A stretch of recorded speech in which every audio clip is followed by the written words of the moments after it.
I cannot believe that I'm recording this video, but here goes anyway. Over the holidays, Meredith and I went on a beautiful, amazing cruise vacation. And I was sitting by the pool, relaxing, minding my own business, and just kind of reading or trying to read. Have you ever done this thing where you're reading and the words are going past your eyes or your eyes are going past the words and nothing is actually going in because you're stuck on a thought and you're thinking about something else? Well, that was happening to me. And I was obsessing about this question. How much further would I be in my career if I wasn't so self-conscious about what I look like? There I was sitting by the pool, covering myself up strategically with towels to make sure that my thighs were covered and my arms were covered and nobody nearby would be scarred for seeing my less than model-esque body. And then I thought, no, it's okay. Calm down. Nobody's going to recognize me. I'm not that famous yet that somebody's going to be able to figure out it's Coach Jennie under that terry cloth mountain. But that question just has not gone away. How long have I sabotaged the visibility in my business because I'm self-conscious about how I look? What opportunities have I not asked for because of it? Would I have allowed myself to actually apply for a TED Talk, which is really important to me and something I definitely want, but wasn't so worried about how fat I am right now? And why do I assume that my contributions are less valuable because I'm uncomfortable in my body? That doesn't make any sense. Well, let's see, shall we?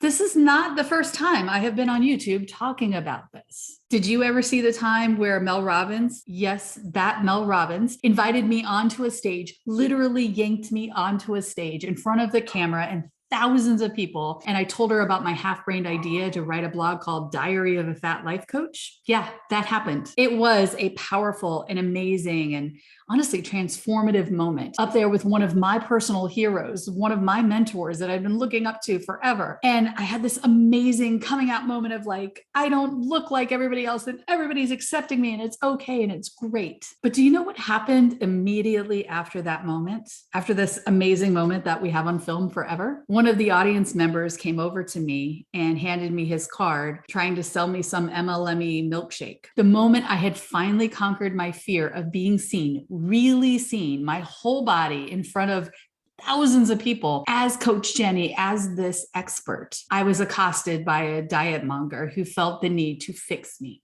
Now, I'd be remiss if I didn't also say that most of the people, the vast majority of the people in that audience came up and were so wonderful to me. I got tons of hugs and encouragement, and not everybody was trying to feed me some kind of milkshake to make me thinner. I also got tons of positive feedback about that moment from people all over the internet. In fact, I get this all the time. People see that video now and they see Mel pull me off of that tiny little stool and see how terrified I was. And I have met some of the most amazing people because of that moment. In fact, that video is one of the reasons many of my favorite clients have even found me. So I am forever grateful for that moment.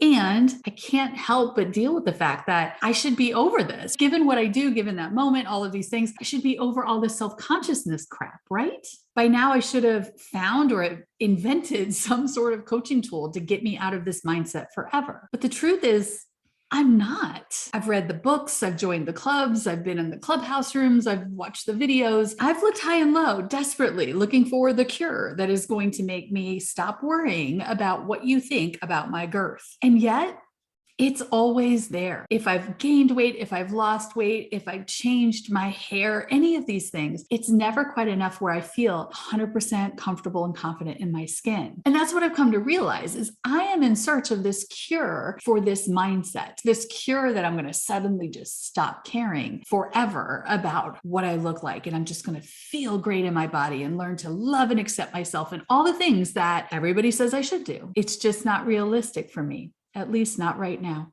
I've come to realize that the answer for me is to pick a different battle. I have accepted that I am probably never going to stop feeling self-conscious in my own skin. And that's a terrifying thing to say out loud here on YouTube for the world to see when I am a life coach who is helping people get further faster and do really great things. But it's true. And by accepting that I'm always going to have a part of me that's worried about that, I can shift my focus to a different battle altogether. In other words, I can accept that I'm always going to have these self-conscious thoughts and just let them come. They're not going to kill me. The real battle is to stop letting that self-consciousness keep me from being visible. Right now, as I'm recording this, I am terrified that some of you are going to think, oh my God, a fat life coach. Why does she just not hang it up already? And I know that I'm about to get pelted with offers to drink those fancy little milkshakes that'll make me thin by Tuesday. And I'm going to publish this video anyway. I am not looking forward to the onslaught of diet pushers that I am going to meet immediately after I get off the TEDx stage.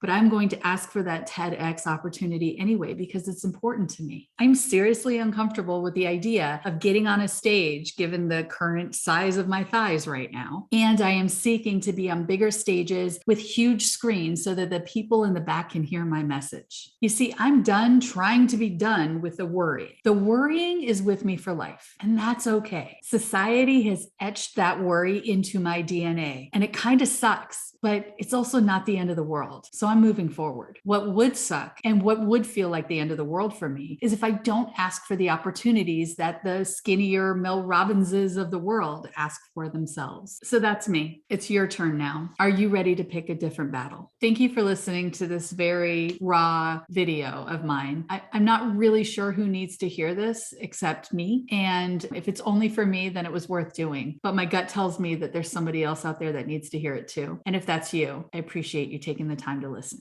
Till next time, keep making it happen, no matter what.